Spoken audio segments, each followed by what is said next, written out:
생명의 빛으로 오심이란 제목을 가지고 말씀을 나누기를 원합니다. 여러분, 불의의 사고로 시력을 잃었다고 한번 생각해 보십시오. 깜깜한 아무것도 보이지 않는 어둠 속에 산다고 생각해 보십시오. 그에게 이 세상의 어떤 것도 정말 참 소망이 될 수 있을까?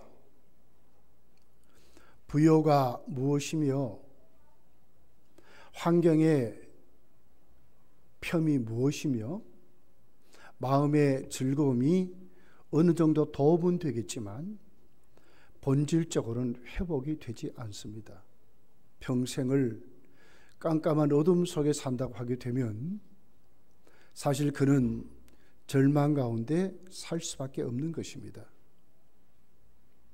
여러분, 오늘 우리에게 여러 가지 현대 모든 문명의 수많은 좋은 이익과 또 혜택을 우리에게 주고 있습니다. 과학적인 편리함이 너무너무 많습니다. 먹거리의 풍요로움이 요즘 우리가 먹는 것은 옛날 조선시대를 비롯해서 왕정시대의 왕들이 수라상에 먹는 것보다 훨씬 좋은 음식들을 먹습니다. 골라 먹고 무엇이 우리 몸에 어떻게 좋은지를 알고도 먹고 그렇습니다. 그렇지만 사실 우리 인생에게는 가장 비극적인 사건들을 만납니다. 아무리 모으고 누리고 먹고 마시고 아무리 그래도 결국 인간은 우리에게 다가오는 것은 늙고 병들고 친구도 떠나고 부모도 떠나고 형제도 떠나고 자식도 떠나고 결국은 외롭고 고독하게 죽음을 맞이하게 되는 것이 인생들의 삶인 것 같습니다. 여러분, 이것은 우리에게 무엇을 얘기합니까? 인간이 참으로 사람들에게 주어진 가장 중심을 가지지 아니하면, 우리 삶의 본질을 찾지 아니하면 사람은 결코 만족하지 못하고 불행하다 하는 것입니다. 근심, 걱정, 염려, 하나님이 가르친 단어입니까? 하나님이 가르쳐주지 않은 단어입니다. 하나님은 창세기부터 읽어보게 되면 복이라는 단어를 가르쳐 주셨어요. 만족이라는 단어를 가르쳐 주셨어요. 아름다움이라는 단어를 가르쳐 주셨어요. 쉼이라는 안식이라는 단어를 가르쳐 주셨어요. 에덴 동산의 천국이라는 단어를 가르쳐 주었는데 왜 우리는 지금도 이 단어를 다 잊어버리고 염려하고 근심하고 불평하고 걱정하고 늙고 병들고 그러다가 세상을 달리해야 하느냐 하는 것입니다. 오늘 성경은 특별히 우리에게 이렇게 말씀을 합니다.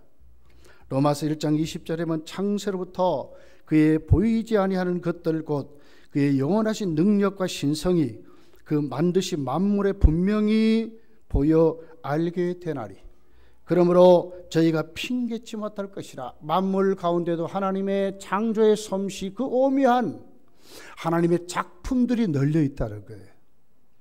그러므로도 불구하고 우리는 뭡니까? 하나님이 그 만물 속에 보여진 하나님의 신성과 능력은 보지 못하고 결국은 이러다가 우리 삶을 마감한다 하는 것입니다. 그래서 핑계하지 못한다 이렇게 말했습니다. 여러분, 이것은 오늘 우리에게 무엇을 얘기하죠?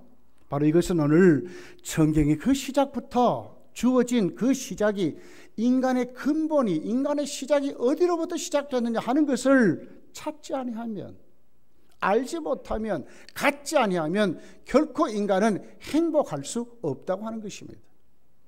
창세기 1장 1절 어떻게 시작하죠? 태초에 그랬어요. 주어지지 않는 시간도 없는 그곳에 태초에 하나님이 존재하신 하나님이 인간이 아무리 논리적으로 설명하고 못해도 결코 알 수 없는 존재하신 하나님이 어떤 피조물로 만들어지지 아니하는 존재하신 그 하나님이 뭘 했습니까? 천지를 창조했다고 하는 것으로 시작을 하고 있습니다. 그게 뭘 만들었습니까? 빛도 만들었습니다. 인간이 가지고 살 수 있는 모든 만물, 그리고 마지막에 사람도 하나님이 만들었다고 말씀하고 있습니다. 무엇으로 시작됐습니까? 하나님으로부터 시작됐다고 말씀하고 있습니다. 요한복음 오늘 본문에 우리가 보았던 1장은 무엇으로 시작하죠? 태초로 또 시작합니다. 태초에 말씀이 계셨답니다. 창세기 1장은 태초에 하나님이, 존재하신 하나님이 우주 만물을 창조하신 것으로 시작했다면, 요한복음 1장은 바로 그 창조하신 성부 하나님만이 아니라 바로 거기에 말씀이 계셨답니다. 우리를 존재케 하는데 성부만이 아니라 성자 예수 그리스도 계셨다고 말씀을 하고 있습니다. 그분이 어떻게 계셨습니까? 말씀으로 계셨다고 말씀하고 있습니다. 그리고는 그분이 누구십니까? 이 말씀이 하나님과 함께 계셨고, 그리고 이 말씀은 곧 하나님이시라고 말씀합니다. 예수 믿는 우리들이 이 성탄의 절기에 여러분의 마음속에, 여러분의 신앙 속에, 여러분의 생활 속에 예수 그리스도가 정말 하나님이시고 우주 만물을 창조하시고 나를 만드신 하나님임을 여러분 생각하고 느끼고 모시고 교제하고 살아갑니까? 우리의 존재의 시작이 어떻게 됐다고요? 하나님의 창조로 시작되었답니다. 그러면서 그 창조가 성부만이 아니라 성자 예수님이 창조하셨는데 말씀으로 계셨답니다. 그런데 그 말씀이 어떻게 계셨습니까? 자, 우리 1절 2절을 다시 한번 보겠습니다. 말씀이 계시니라, 또 계셨으니 하나님이시니라, 함께 계셨고, 이렇게 아주 자세하게 이렇게 말씀을 하고 있습니다. 이것은 오늘에게 무엇을 얘기합니까? 하나님이신 예수 그리스도가 단순히 보내신 자가 아니라 우리의 시작의 근본은 이미 존재하셨던, 과거 분사로 되어 있어요. 이미 존재하셨던, 그리고 지금도 살아계신, 이게 미완료형이라고 그래요. 지금도 살아계신, 계속 우리에게 함께 하신, 우주를 만드신 그 자리에도 계셨고, 그리고는 지금도 우리 가운데 계시는, 무엇으로 계셨다고요? 말씀으로 계시는 하나님이시라고 말씀하고 있습니다. 왜 우리가 여러분 살아가면서도 우리에게 마지막 인간이 가야 될 마지막 늙고 병들고 죽음을 맞이하는 이 존재만을 여러분 우리가 보고 삽니까? 그러니까 우리가 불행한 거예요. 그러나 그 가운데서도 오늘 또 우리와 함께 하시고, 오늘 또 그 다음 하나님이 우리를 회복해서 우주 만물을 만들어서 아름답다, 보시기에 좋았더라, 그리고 복을 주셨던 그 안식의 그 삶을 우리가 보지를 못해서 문제인 것입니다. 창세기 1장에 나와 있는 첫째 날, 하나님은 빛을 창조하셨습니다. 그리고 어둠과 빛을 나누셨어요. 그리고 이날을 첫째 날이라 말씀하셨어요. 이것은 무엇을 얘기합니까? 이것은 바로 자연적인 빛, 우주를 밝게 비추어놓는, 어둠을 물리치고 우주를 밝게 하시는 자연적인 이런 생물학적인 빛을 말하겠죠. 그러나 오늘 요한복음 1장에 나와 있는, 자 보십시오. 예수님은 말씀으로 계셨는데 뭐라고 얘기하죠? 3절에 보니까 만물이 그로 말미암아 지은 바 되었고 지은 것이 하나도 그가 없이는 된 것이 없는데 무엇을 얘기해요? 그 안에 생명이 있고 그 생명은 사람들의 빛이라. 빛이라는 단어를 사용하고 있어요. 이것은 오늘 우리에게 무엇을 얘기하죠? 바로 예수 그리스도는 말씀으로 계셨는데 그 말씀으로 주어진 그 예수님 우리 가운데 오실 때 무엇으로 오셨는가? 생명과 빛으로 우리에게 밝히 비추어서, 그런 빛이 들어갈 때에 우주가 어떻게 됐겠어요? 어둠만이 창궐하고 혼돈하고 공허한 그 세상에 빛이 쫙 들어가니까 어떻게 됐어요? 밝은 빛으로 무엇이 생겼어요? 역사가 시작됐습니다. 새로운 역사가, 시간이 시작되고 역사가 시작되기를 시작했습니다. 질서가 세워지고 없는 것이 있게 되고 꽉꽉 차게 되고 어둠이 물러가는 그런 세계가 그렇게 만들어지게 되었듯이 예수께서 말씀으로 계셨는데 오늘 우리 가운데 오실 때 어떻게 오셨는가? 인간이 그 저주받은 우리들이 새로운 존재로 다시 세워지는 역사가 다시 시작되었다고 우리에게 말씀합니다. 예수님이 없는 개인, 예수님이 없는 가정, 예수님이 없는 교회, 예수님이 없는 사회, 예수님이 없는 국가, 예수님이 없는 종교는 의미가 없는 것입니다. 병들고 염려 근심 속에 고민하며 싸우며 다투며 아무 의미 없이 살다가 죽는 존재로 끝나버리는 것입니다. 예수님이 누구시라고요? 말씀으로. 이 성탄의 절기에 오늘 사도 요한이 기록한 이 요한복음이 세례요한을 통해서 처음에 예수 그리스도를 보여주는데 그 주님이 누구신가를 가리키는 거예요. 여러분, 그러면서 오늘 이 말씀은 태초에 말씀으로 계신 이 예수님, 여러분 정말 놓치지 마시고, 오늘 또 원문에 보면 말씀이라는 단어는 로고스라는 단어입니다. 두 가지 의미가 있습니다. 첫째는 예수님은 바로 말씀으로 계셨는데 그 말씀이 뭐냐? 하나님의 완벽한 계시라고 말하고 있어요. 우리에게 들려지는 단순한 이런 말이 아니라 예수 그리스도가 소개될 때에 그 소개된 그 말씀 뭐냐? 하나님을 보여주는 것이라 그 말이에요. 하나님을 나타내는 것이라. 그래서 예수 그리스도의 말씀이 없는 것에 하나님이 보여질까요? 하나님을 깨닫게 될까요? 하나님이 없는 그런 사회, 하나님이 없는 개인, 하나님이 없는 모습으로 살아갈 수밖에 없다는 거예요. 시작이 없습니다. 그러면 끝이 있겠습니까? 시작이 없는데 어떻게 끝이 있겠습니까? 오늘 14절에 이렇게 말씀합니다. 말씀이 육신이 되어 우리 가운데 거하시며 우리가 그의 영광을 보니 아버지의 독생자의 영광이요 은혜의 진리가 충만하더라. 본래 하나님을 본 사람이 없으되 아버지 품에 있는 독생하신 하나님이 나타내셨느니라. 누가 나타냈다고요?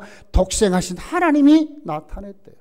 아버지를 본 자는 아무도 없지만 예수 그리스도의 말씀을 통해서 우리가 뭘 알아요? 하나님을 알게 된다 하는 것을 말씀하고 있습니다. 성탄의 절기에 여러분의 관심이 어느 쪽으로 와야 하고 여러분의 삶이 어느 쪽에 중심을 잡아야 될까요? 여러분이 이런 자신을 보는 인생입니까? 아니에요.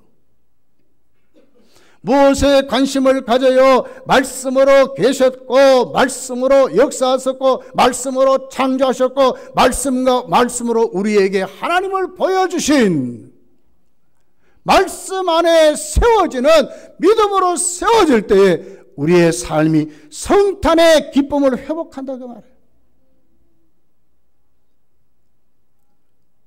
성탄절이 됐는데도 아무 감격이 없으면 문제 있습니다. 고요한 밤, 거룩한 밤, 찬송 소리가 울려지면 우리의 마음이 찡해야 하는 것입니다. 아기 예수님으로 오셨던 그 주님. 오늘 우리는 무엇입니까? 저도 여러분 이렇게 양복을 입었습니다. 얼굴에는 뭘 발랐습니까? 크림도 바르고 뭐 그랬습니다. 아침도 잘 먹었습니다. 예수님 어떻게 오셨어요?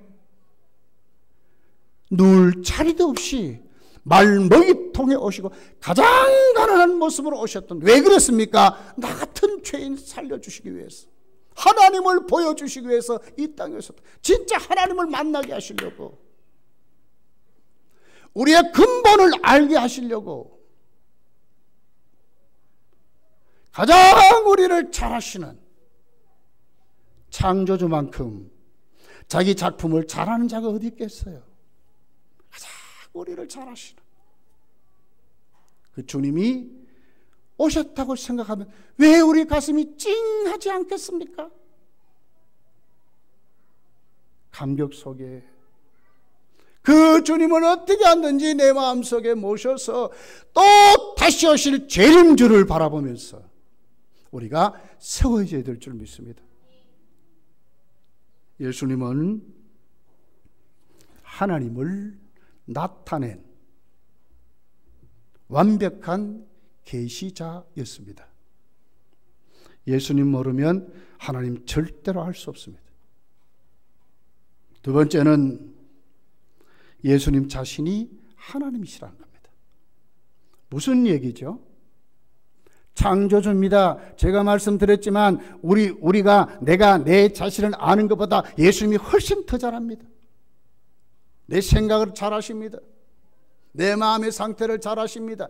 내가 안고 눕고 앞으로 이루어야 될 모든 사건, 모든 것을 예수님이 다 아십니다. 나의 결말까지도 주님은 다 아십니다.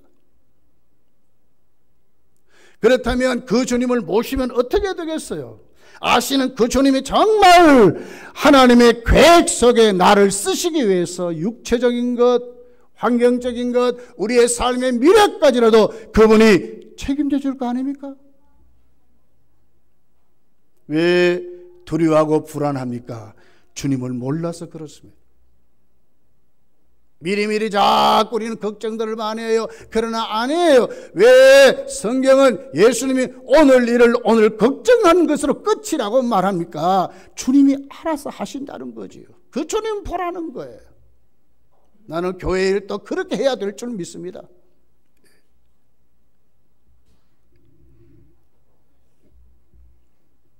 온 우주를 만드신 하나님, 그러기에 가장 우리를 잘 아시는 하나님, 역사의 주인이신 하나님, 그분이 누구라고요? 예수 그리스도라고 말씀하고 있습니다. 3절은 만물과 주님의 관계를 설명합니다. 만물이 그로 말미암아 지은 바 되었으니 그 지은 것이 하나도 그가 없이는 된 것이 없느니라. 주님과 교제하지 않는 어떤 피조물은 의미가 없어요. 길가에 굴러다니는 돌멩이 하나도 의미 없는 것은 아무것도 없다고 그랬어요. 머리카락 하나 하나님이 허락하지 않으면 빠지는 법이 없다고 말씀하셨어요. 공중에 나는 새 하나 포수가 아무리 총을 쏘도 하나님이 허락하지 않으면 땅에 떨어지는 법이 없다고 말씀하셨어요.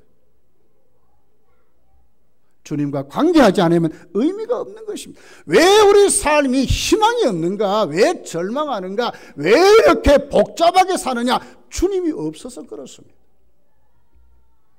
주님이 있는 삶은요, 단순해요. 이것을 믿음이라고 하는 것입니다.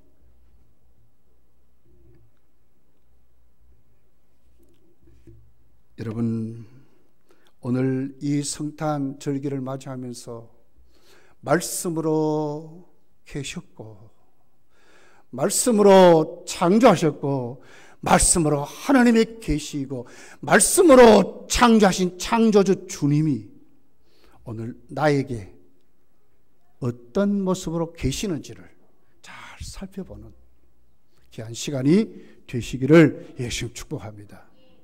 두 번째는 그 주님이 참 생명의 빛으로 우리에게 오셨다고 하는 것입니다. 4절에 이렇게 말씀합니다.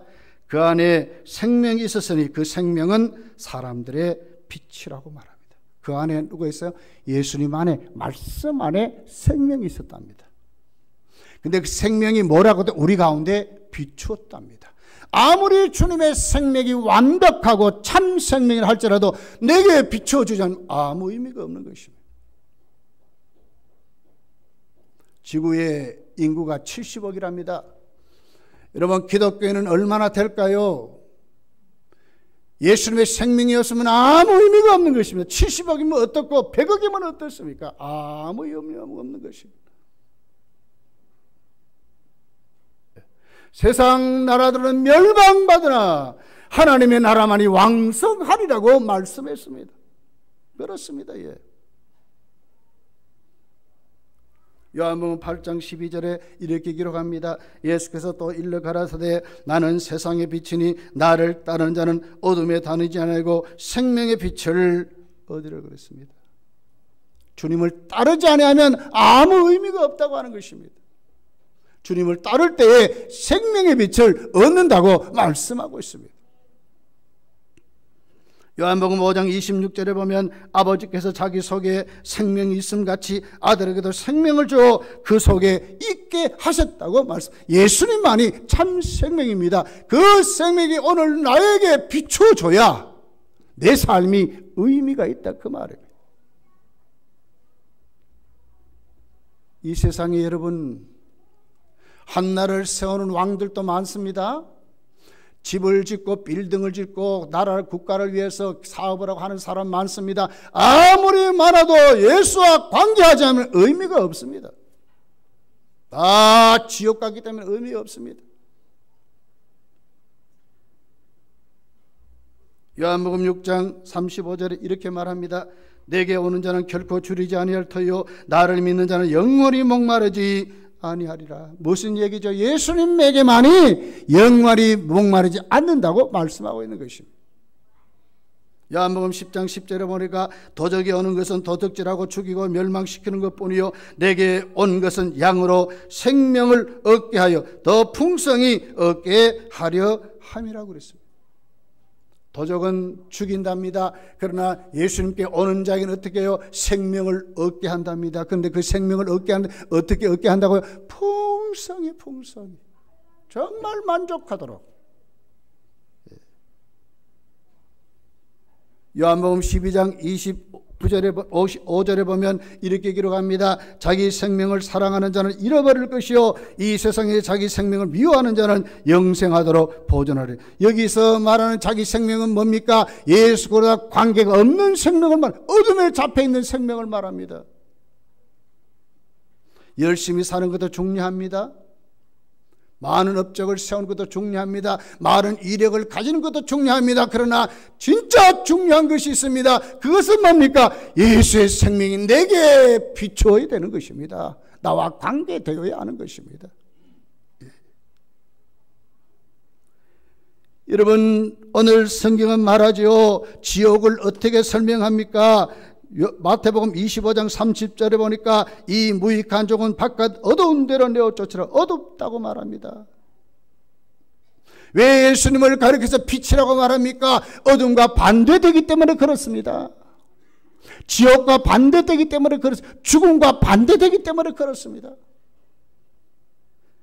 유다서 1장 13절에 보니까 자기의 수치에 거품을 뿜는 바다의 거친 물결이요 영혼이 예배된 캄캄한 흑암에 들어갈 유리하는 별, 캄캄한 흑암에 들어간다. 이게 지옥이라고 말하고 있습니다. 지옥의 배후는 누가 있습니까? 에베소서 6장 12절에 보니까 어둠의 주관자 사탄이라고 말하고 있습니다. 왜 여러분 예수의 생명이 내게 비추어야 합니까? 예수님의 생명이 내게 비추지 아니하면 여러분 우리는 어둠 속에 거할 수밖에 없는 것입니다. 여기에 무슨 행복이 있습니까 여러분?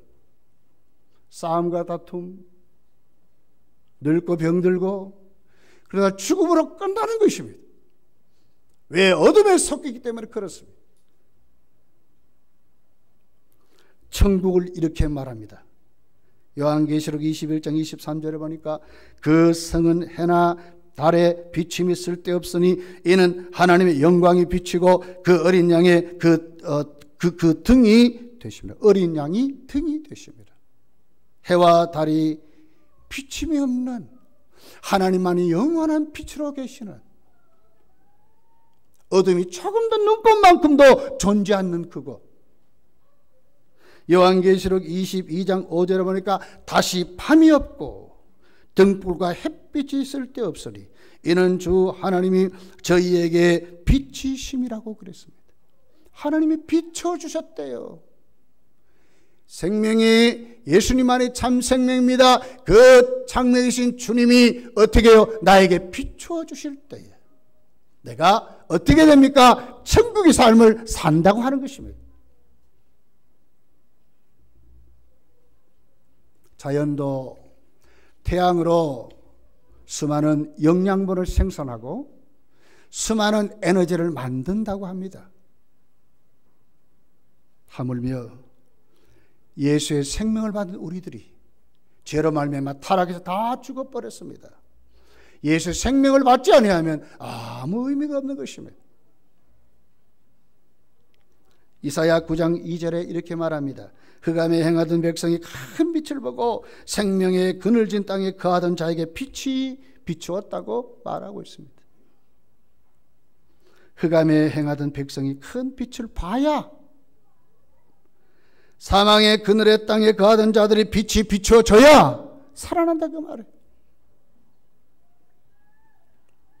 요한복음 12장 46절에 보니까 나는 빛으로 세상에 왔나니 물은 나를 믿는 자에는 자로 어둠에 거하지 않게 하려 함이라고 말하고 있습니다.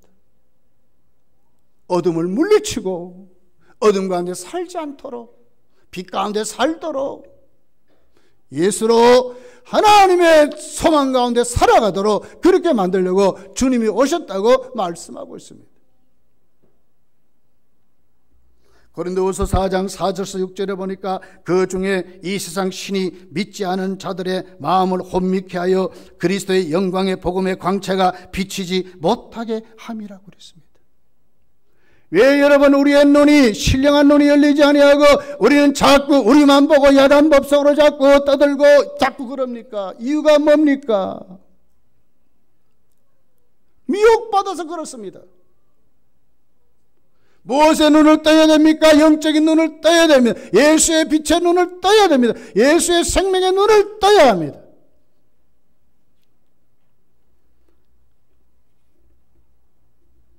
그리스도의 영광이 복음의 광채가 비치지 못하게 함이니 그리스도는 하나님의 형상이니라. 우리가 우리를 전파하는 것이 아니라 오직 그리스도 예수의 주 되신 것과 또 예수를 위하여 우리가 너희 종된 것을 전파함이라.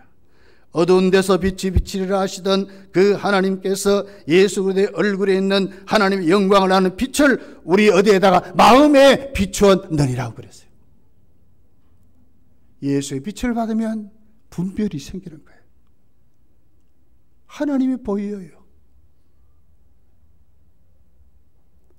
왜 우리가 행복해야 되는지 이유를 알게 돼요.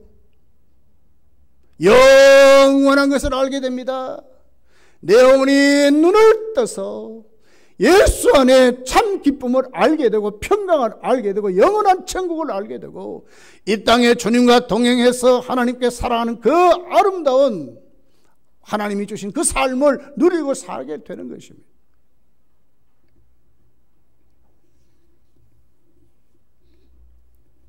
여러분, 우리나라에 복음이 들어왔습니다.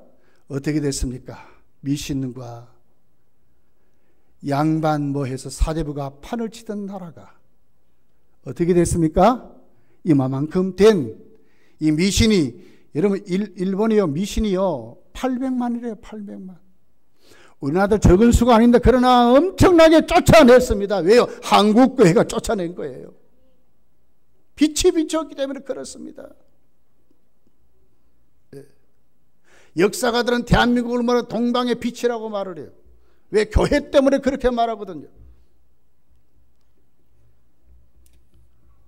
빛 대신 주님이 나에게 들어오고 우리 가정에 들어오고 우리 교회에 들어오고 우리나라에 들어오면 어떻게 되겠습니까? 그 빛을 받으면 어떻게 됐습니까? 영생의 하나님의 사람들로 행복하도록 영원한 소망 가운데 살아가게 된다는 것입니다.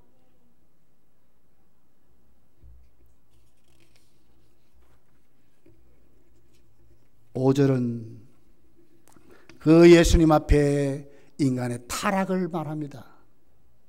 빛이 어둠에 빛이 돼 어둠이 깨닫지 못하더라고 그랬습니다. 이건 타락을 말합니다. 이 엄청난 타락을 말합니다. 참 생명의 빛이 왔는데도, 비춘데도 어둠이 영접하지 않았습니다.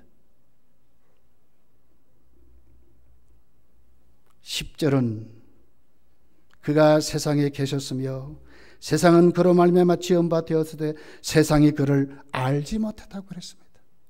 왜 불행한가? 영접하지 않아서 그렇습니다. 어두워서 그렇습니다.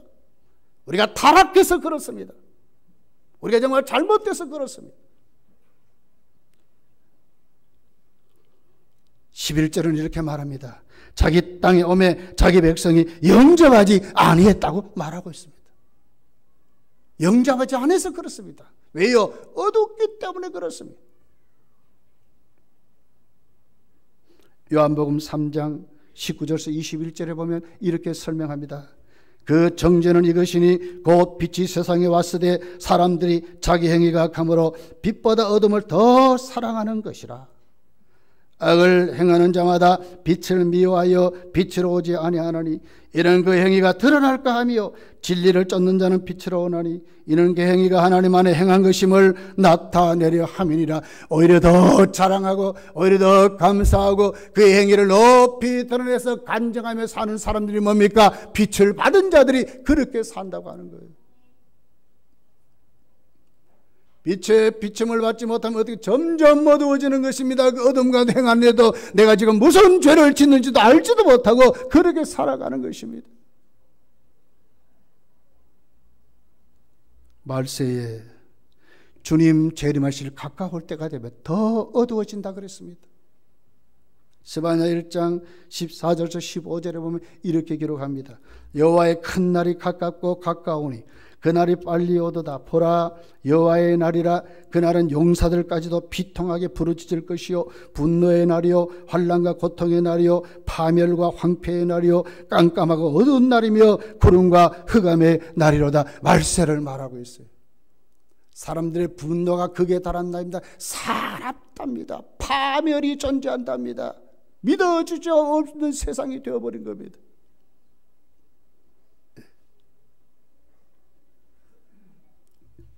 요한계시록 8장 12절에 보니까 넷째 천사가 나팔을 불자 해와 달과 별의 3분의 1이 빛이 없고 밤이 그러하다 그러지. 깜깜해질 것을 말합니다. 우리 가운데 왜 이렇게 질병이 난무합니까? 아무리 의학이 발달해도 왜 이런 모를 병들이 왜 이렇게 많이 나타납니까? 무엇 때문에 도대체 이렇습니까, 여러분? 그렇게 오래 살고 그렇게 행복하고 그랬는데 오래 살면 뭘 합니까? 불행한데 죽음의 공포 앞에 벌벌 떨고 있는데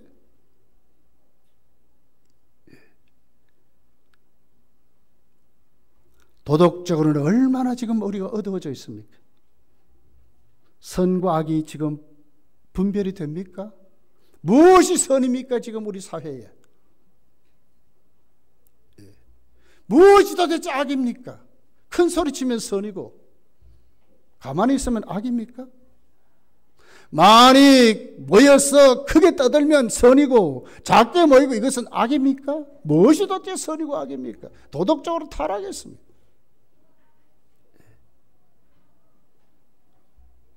이성적으로 어두워져 있습니다. 마음이 얼마나 어두운지 똑바로 분별이 안 됩니다. 사고의 판단이 그릇됩니다. 똑바로 정리할 줄 모릅니다. 진짜 이것을 받아들여야 하는지 안 받아들일 줄 모릅니다. 많이 가면 그것이 진리인가 다 따라갑니다.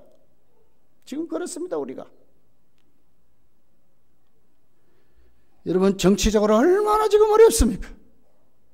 경제적으로 얼마나 어렵습니까? 사회적으로 얼마나 지금 어렵습니까? 지금 믿을 수가 있습니까? 어저께도 잠깐 데모하는 분들을 뉴스를 잠깐 봤어요. 어른이 가고 없어요. 60, 80된 어른들이 꾸짖어도 새파란 젊은 사람들이 몇 살 안 된 사람들이 어른들에게 삿대질하고 쌍욕을 하고 막 이런 사회가 되어버렸습니다. 지금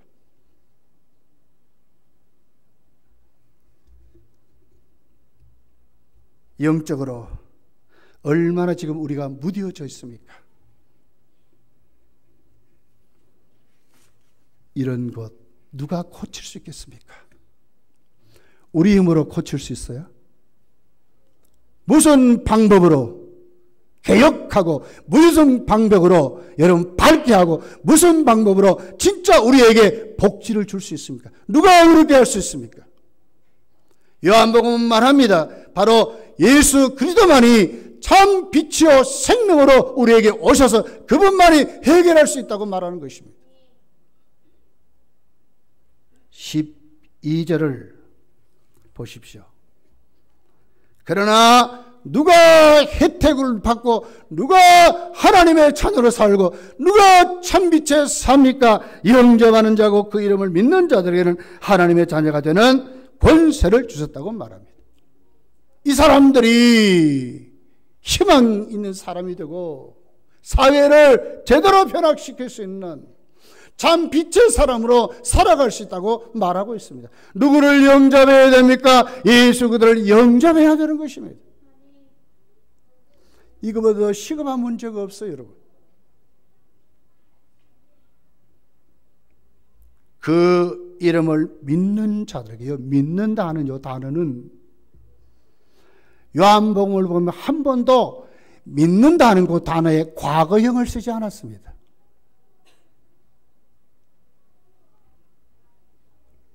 언제나 현재 진행형을 썼습니다. 내가 믿는 그 순간부터 끝까지 현재 분사 능동태로 기록되어 있습니다.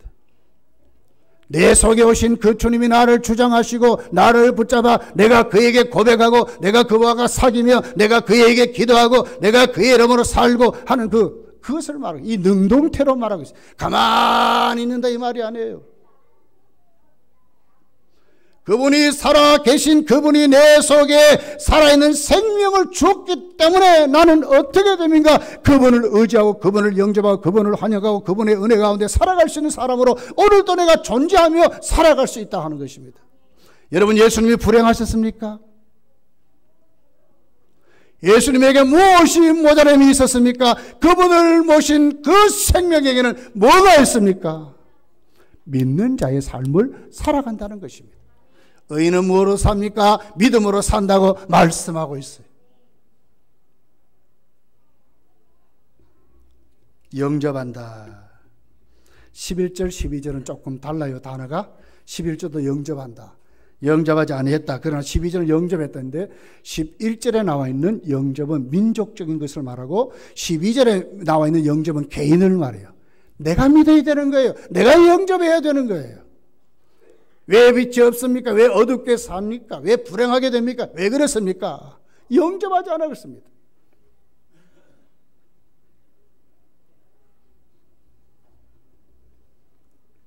자녀가 된다 그랬어요. 자녀가 된다. 네. 여기 권세라는 단어가 있어요. 하나님 자녀에 되는 권세를 누린다. 합법적인 행함을 말해요. 그러니까 다시 말하면 성경이 말하는 모든 혜택을 받는 또 그것으로 살아가는 행함이 있는 자라 그 말이에요. 성경이 무슨 얘기를 해요? 여러분 365가지의 복이 여기 기록되어 있어요. 이걸 누가요 누리고 산다고요? 참빛이신 예수님의 생명을 가진 그 주님을 영접한 그 사람들이 그 복을 누리고 산다는 거예요. 이게 합법적으로 누리는 합법적으로. 왜? 예수의 생명 때문에. 그렇게 살고 싶지 않습니까? 18세기에 조나단 에드워즈가 목회하는 교회에 큰 부흥이 일어나서 미국에 큰 부흥이 일어났다고 하고 있습니다. 그 부흥의 시작을 어떻게 시작으로 한가를 기록하는 것을 한 5살 된 아이가 부모의 손을 잡고 교회에 등록을 했습니다. 그날부터 이상한 일이 생겼습니다. 아이가 교회와 등록하고 돌아간 다음에 어머니에게 이상한 얘기를 합니다. 어머니 나 오늘 구원받았습니다. 가르쳐주지 않았습니다. 그런데 오늘 어머니 나 구원받았습니다. 그리고는 시간 자꾸 없어져요. 아무리 찾아도 없어요. 나중에 보니까 헛간에서 큰 소리가 막 나요. 가보니까 기도하는 거예요. 기도를 가르쳤습니까? 뭘 가르쳤어요? 그런데 그가 그런 일어나는 게 시작한 거예요. 기도하기를 시작했어요. 회개하기를 시작했어요. 예수님을 찾기를 시작했어요. 이것이 계속 자꾸 몇 날인가 자꾸 주어집니다. 나중에는 주일이 가까우니까 아이가 그럽니다. 어머니 언제 주일이 옵니까? 나는 가고 싶어 못 살겠어요. 왜 그렇게 주일날 교회 가고 싶으냐? 교회 가면요 에드워드 목사님이 하는 말씀을 통해서 나는 예수님을 만나기 때문에 너무너무 좋아요 그런 거예요. 이것이 믿는 사람들의 모습이었어요. 남녀노소 빈부귀천 연령에 상관없이 예수를 영접하는 자들에게는 하나님의 자녀가 되는 권세를 주신다 그 말입니다. 합법적인 복을 누리고 살아갈 수 있는 사람이 된다 그 말입니다. 성탄절기에 그냥 보내지 마시고 말씀으로 하나님을 보여주신 그 주님, 창조자이신 그 주님 오늘도 우리가 모시고 그분 안에 있는 그 생명, 그분 안에 빛이 오늘 나에게 충만히 비추어서 예수 그대로 충만하게 썩어지는 여러분의 삶이 되시기를 예수님 축복합니다. 기도하겠습니다.